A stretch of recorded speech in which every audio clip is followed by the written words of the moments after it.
नमस्कार दोस्तों, सब आ गए, आप जुड़ गए। आज अपन चर्चा करेंगे बहुपद के बारे में यानी पॉलिनोमियल्स के बारे में। लेकिन इससे पहले कुछ कंडीशंस है, उसके बारे में अपन आज चर्चा करेंगे। भाई पॉलिनोमियल्स है, तो इसके अंदर क्या-क्या काम आता है, क्या-क्या नहीं आता है, इसके लिए अपन कुछ कॉन्सेप्ट्स होते हैं, उन कॉन्सेप्ट्स के बारे में चर्चा करेंगे। उन्हीं कॉन्सेप्ट से आपके आगे वाली जो एक्सरसाइज़ है वो होगी 2.1, 2.2, 2.3 वो सब कॉन्सेप्ट पर है। तो यदि अपन कॉन्सेप्ट कर लेंगे, तो अपन कुछ भी कर सकते हैं। इसलिए आज अपन कंसेप्ट सीखने वाले हैं। इसके लिए मैं कुछ परफॉर्मा लेके आया हूँ उस कंसेप्ट को तैयार करने के लिए। भाई देखिए ये जो नाम है बहुपद, बहुपद हिंदी का नाम है। मैं इसी नाम को तोड़ता हूँ, बहु और पद।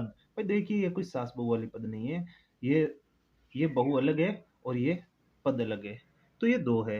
ये 2 कैसे हैं? जैसे आपने हिंदी में देखा होगा, मतलब एकवचन और बहुवचन। एकवचन सिंगल होते हैं, बहुवचन यानी जो अलग होते हैं, एक से ज़्यादा होते हैं। बस कुछ इसी तरह ये है। जो बहुपद है, यानी 2 पद। जैसे मैंने कुछ इक्वेशन लिख दी ax प्लस बी, तो ये क्या है कि सर ये 2 पद है, इसलिए ये बहुपद हो गया। भाई देखिए, जैसे मैंने लिख दिया x अपॉन वाई, तो ये क्या है कि सर ये भी बहुपद है। ये बहुपद कैसे हुआ? ये बहुपद नहीं है, क्योंकि इसमें 2 पद नहीं है।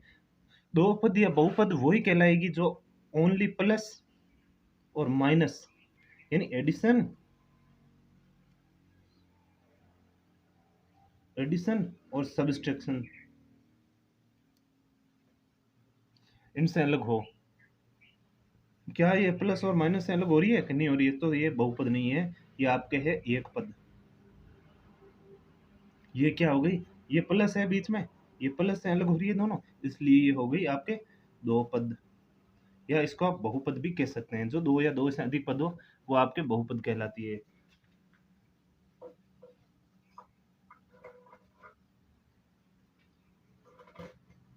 तो भाई ये आपको पता हो गया कि बहुपद किसे कहते हैं। अब आपने देखा होगा बहुपद कैसी-कैसी होती है, तो मैं इसका 2-3 आपको एग्ज़ाम्पल देता हूँ। अपन आज बहुपद पढ़ने जा रहे हैं, तो उसी बहुपद के बारे में चर्चा करते हैं। हम सबसे पहले पढ़ते हैं कंसेप्ट।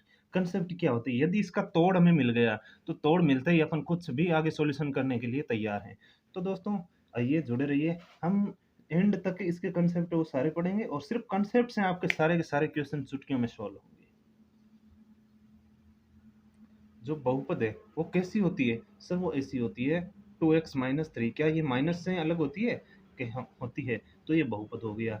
जैसे A X square plus B X plus four, ये प्लस से हो रही है तो ये भी बहुपद है। जैसे A X cube plus B Y square plus C Z, या सी जेड लिख दीजिए या फिर डी लिख दीजिए। ये इसमें कितने पद हैं? सर 4 पद है, लेकिन ये भी एक बहुपद ही आएगी। बहुपद मतलब 2 या 2 से अधिक पद हो। जैसे मैंने कोई एक इक्वेशन लिख ली 3x square plus 4x plus 5, तो इसमें कितने पद है? सर इसमें 3 पद है, तो ये आपके बहुपद हो गई। अब भाई देख लेते हैं बहुपद, टाइप्स ऑफ बहुपद। कितने प्रकार के होते हैं बहुपद यानी पॉलिनोमियल्स? पॉलिनोमियल्स होते हैं 2 प्रकार के। एक होते हैं जो होते हैं वेरिएबल,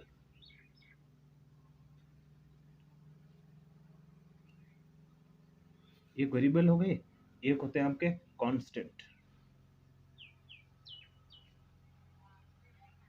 वेरिएबल यानी हो गए आपके चर और कांस्टेंट हो गए अचर। सर ये चर और अचर क्या होते हैं? चर और अचर का मैं आपको एक अच्छा सा फंडा बताता हूँ। चर का आपको पता है, भाई हमारे कुछ दोस्त होते हैं जो हमेशा बदलते रहते हैं।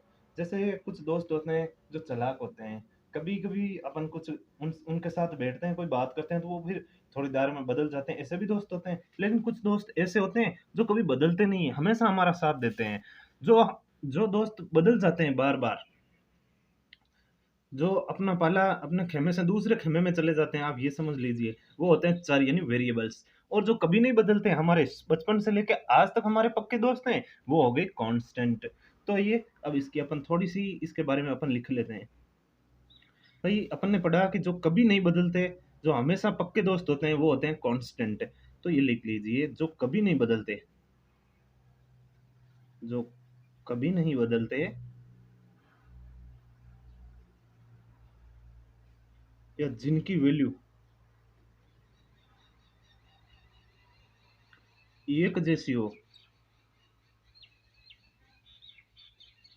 यानी हैव ए डेफिनेट और फिक्स्ड वैल्यू।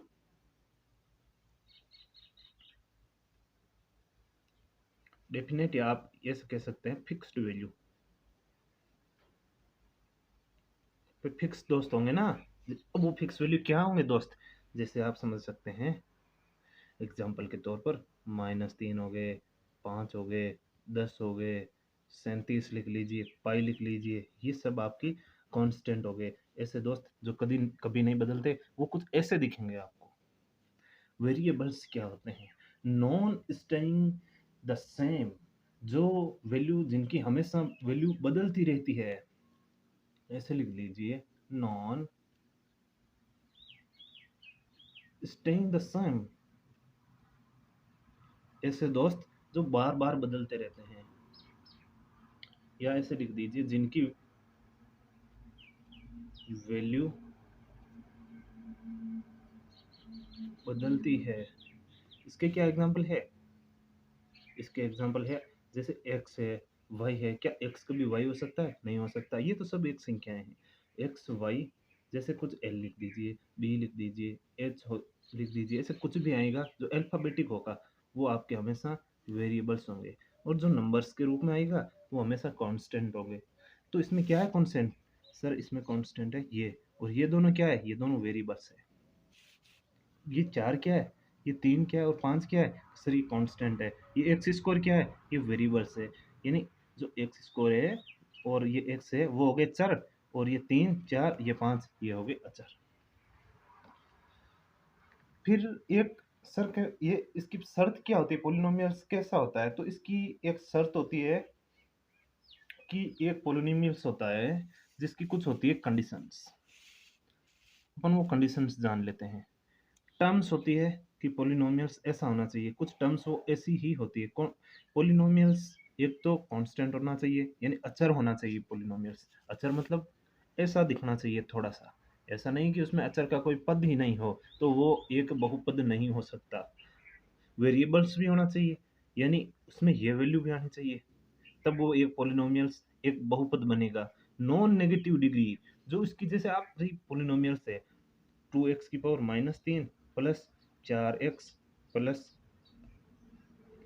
3x+2, ये जो माइनस की डिग्री है ना, ये माइनस की डिग्री नहीं आनी चाहिए, ये एक पोलिनोमियल्स या ये एक बहुपद नहीं हो सकता।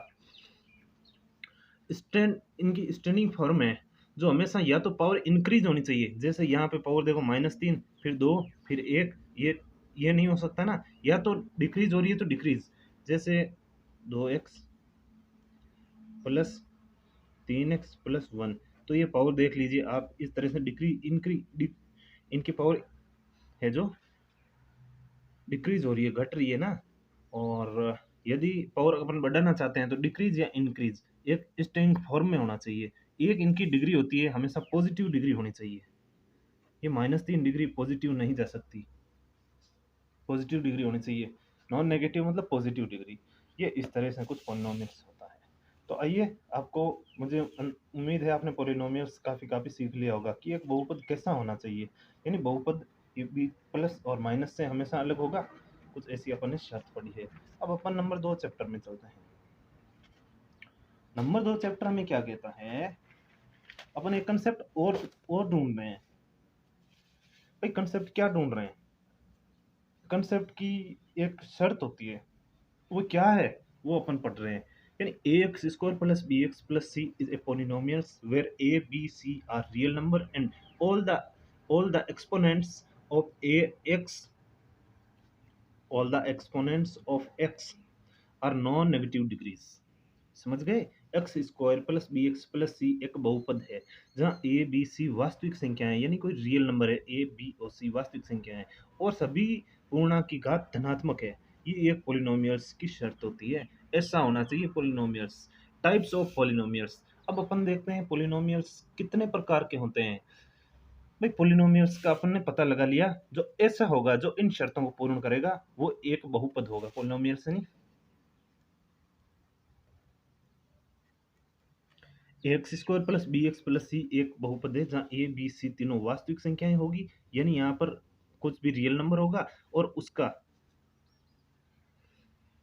ये x है sorry, A X square plus B X plus C एक बहुपद है जहाँ ए बी सी वास्तविक संख्याएं, यहाँ नंबर्स होंगे ए बी और सी, ठीक है, जिसको अपन बोलते हैं कांस्टेंट अचर, और जो एक्स एक्स और ये सी ये क्या है, वेरिएबल यानी चर बोलते हैं इनको। एक बहुपद है जहाँ ए बी सी वास्तविक संख्या और सभी पूर्णांकों की घात देख लीजिए, इसकी प्लस दो है, इसकी एक है और इसकी एक है, जो घात है जो पावर्स है वो पॉजिटिव है। अब अपन देखते हैं टाइप्स ऑफ पॉलिनोमियल्स।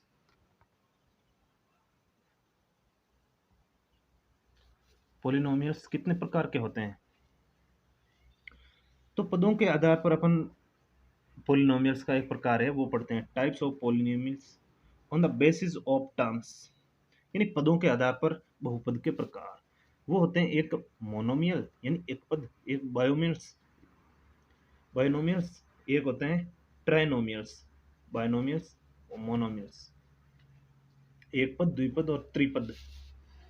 एक पद कैसा होता है, जैसे ये दो एक्स, जैसे मैंने आपको कहा एक पद होता है जो बीच में से कोई चिन्ह नहीं आता, ये दो, जैसे ये 5x³ हो गया, जैसे ये -5y², तो ये माइनस का चिन्ह आया लेकिन इससे पहले कोई संख्या नहीं है ना, इसलिए ये एक पद हो गया।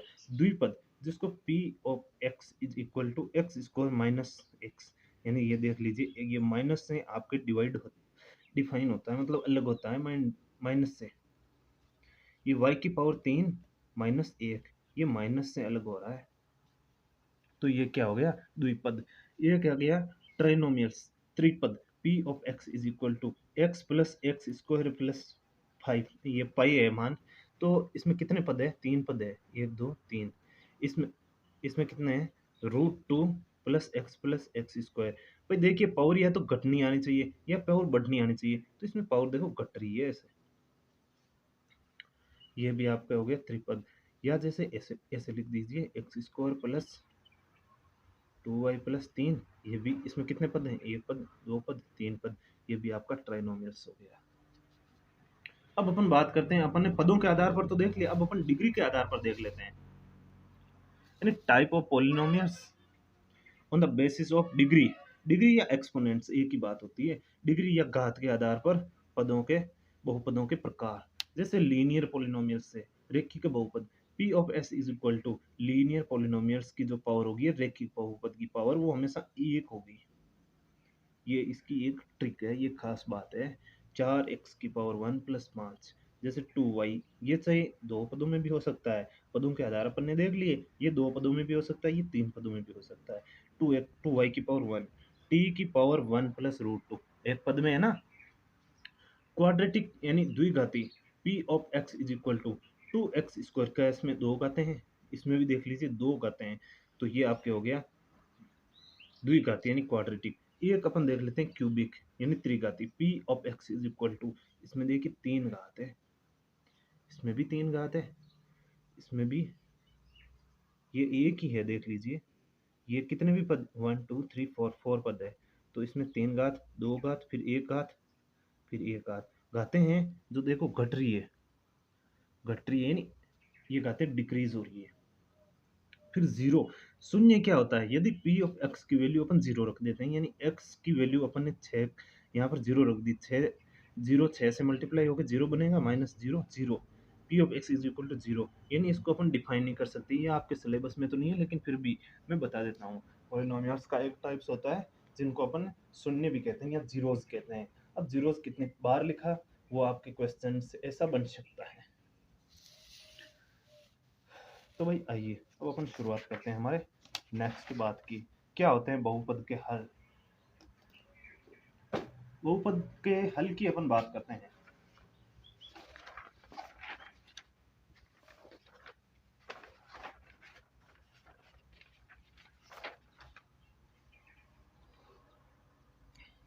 रूट्स जिनको बहुपद यानी पॉलिनोमियल्स के हल, इन जो जीरो है ना इनको अपन जीरो भी बोल सकते हैं, रूट भी बोल सकते हैं, या इसको अपन सॉल्यूशन भी बोल सकते हैं, यानी जीरो के कितने हल होंगे, ठीक है, आप इसका ध्यान रखना। जैसे अपन ने कोई चीज ली, जैसे p ऑफ x, समझ लीजिए मैं आपके सामने ये वैल्यू ले रहा हूँ x-2, ठीक है, x-2 ले लिया, तो मैं यहाँ x की वैल्यू क्या रखूँ कि जीरो आ जाए, सर के x की वैल्यू तो 2 रखोगे, 2 माइनस 2 0 आ जाएगा। तो P of 2 is equal to 2 minus 2 बराबर आपके 0 आ जाएगा। तो ये 2 मैंने क्या, ये x के लिए x की जगह क्या लिखा तब 0 आ गया, ये सर 2 2 लिखा तो x बराबर 2। ये आपका जो जीरोस होगा वो 1 आएगा, उसकी उसका मान होगा ये 2। आप इस तरह से समझ लीजिए वैल्यूज ऑफ। फिर अपन अब उसके आगे पढ़ लेते हैं कि भाई वे मान, ये शून्य क्या कहलाता है, जीरोस क्या कहलाते हैं, तो वह मान जिसको रखने पर शून्य हो जाती है वही उस बहुपद का शून्य कहलाती है। तो ये अपन ने देख लीजिए x की जगह 2 रखा, ये वैल्यू है ना, यही जीरो कहलाती है, मैंने बता दिया आपको। Values of variable by which polynomials become zero, यानी जो जो जीरो आया जिसकी वैल्यू रखने पर वो वैल्यू हमेशा पॉलिनोमियल्स का जीरो सॉल्यूशंस या रूट्स कहलाएगी। जैसे अपन एक एग्जांपल ले लेते हैं, जैसे मैंने कहा y बराबर x माइनस 2, ये वैल्यू जैसे ली, ठीक है, y बराबर x माइनस 2। अब मैं इसकी थोड़ी सी आपके सामने एक ब्रीफ कर लेता हूँ, ये सारणी बना दी मैंने, डन।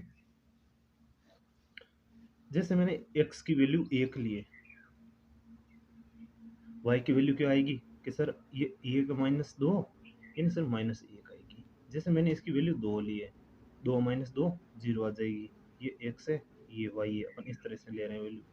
जैसे मैंने x की वैल्यू ले ली अपने 3 ले ली, 3 माइनस 2 1 आ रही है, तो ये कैसा बनेगा, तो ये ग्राफ है आप देख लीजिए, एक ये x एक्सिस है, ये x एक्सिस है, ये y एक्सिस है, ये y एक्सिस है। तो y एक्स पर -1 सर यहाँ पर है, x अक्ष पर ये सर यहाँ पर है, 2 और 0 यानी x अक्ष का 2 सर यहाँ पर है, और जो 3 और 1 सर y अक्ष पर 1 और x अक्ष पर 3 ये यहाँ पर है। ये देख लीजिए ये सीधी रेखा बनेगी आपकी, ये एवरेज यहाँ पर आ जाएगा। जो सीधी रेखा बनती है ये x अक्ष पर देख लीजिए एक बार काटी है, ये हमेशा रैखिक बहुपद होता है, रैखिक बहुपद लीनियर, जो सीधी रेखा काटी है वो हमेशा एक बार काटती है, ये आप ध्यान रखना। अब लीनियर, क्वाड्रेटिक और क्यूबिक, यानी ये कैसे बहुपद बनते हैं,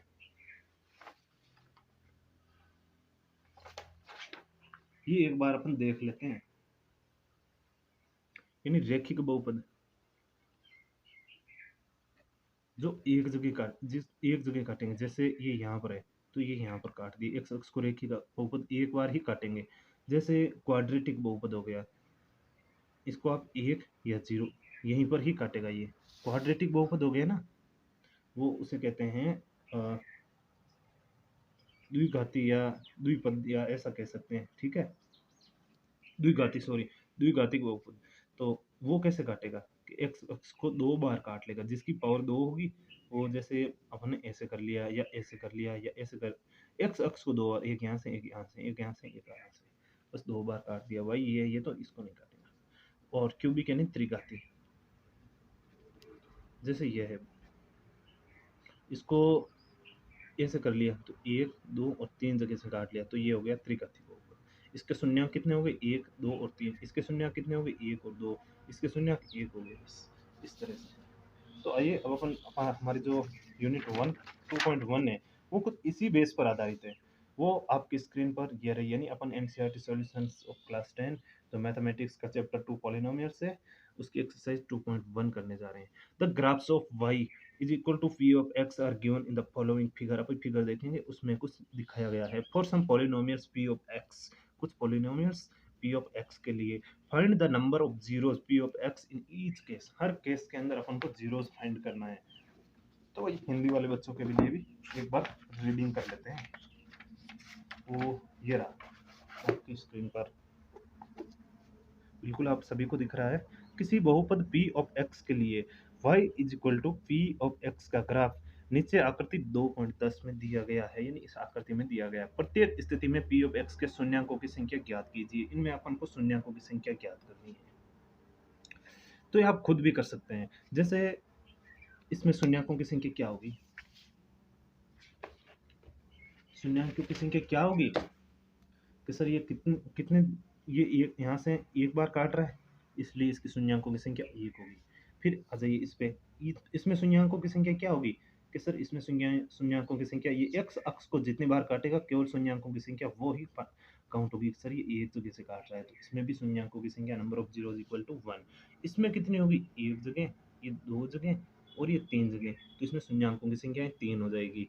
फिर इसमें कितनी जगह होगी, सर एक जगह, ये दो जगह, ये इसमें 2 हो जाएगी। फिर इसमें कितनी होगी, 1 2 और ये 3, ये 4 हो जाएगी। फिर इसमें कितनी होगी, सर इसमें तो एक्स अक्ष की नंबर ऑफ जीरोज हो गया 1, ये 2, ये 3 हो जाएगा छठे में। तो भाई एक बार देख लेते हैं अपन फिगर ऐसे बढ़ा के। जो पहला फिगर है वो आपका कुछ ऐसा है, तो इसके अंदर लिख लेना शून्याङ्कों की संख्या यानी number of zeros, P of zero is equal to, इसमें शून्याङ्कों की संख्या कितनी होगी, 0 होगी। देख लीजिए ये जो एक्स अक्ष है ना, इसको एक बार भी नहीं काट रहा है तो शून्याङ्कों की संख्या 0 हो जाएगी। फिर अगला जो आपका ग्राफ है वो आपके कुछ ऐसे दिखे, ऐसे बना हुआ है ना अप्रोक्स। तो यहाँ पर एक्स अक्ष को कितनी बार काट रहा है, एक बार काटता है, तो ये शून्याङ्कों की संख्या इस बार यही सेम लाइन लिख लेंगे, number of is equal to 1, क्योंकि एक्स अक्ष को एक बार काटा। ठीक है।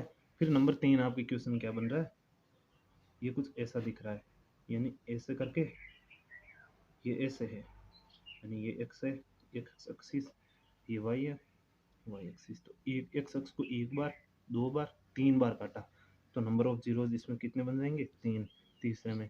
तो भाई जो चौथा है वो कुछ ऐसा दिख रहा है, ये x axis, x dash, y, y. इसमें कितने हैं कि सर ये 2 बार काटा है एक्स अक्ष को, सॉरी ये एक्स एक्सिस है ना,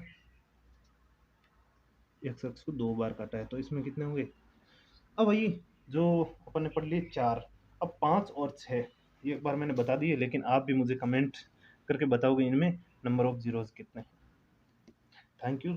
ये एनसीईआरटी आईक्यू में अपन ने 2.1 इसमें पढ़ लिया है। अब अपन अगले वाले सेशन में 2.2 की 2.2 के कुछ कंसेप्ट पढ़ेंगे और उसको अपन सॉल्यूशंस करेंगे। Thank you.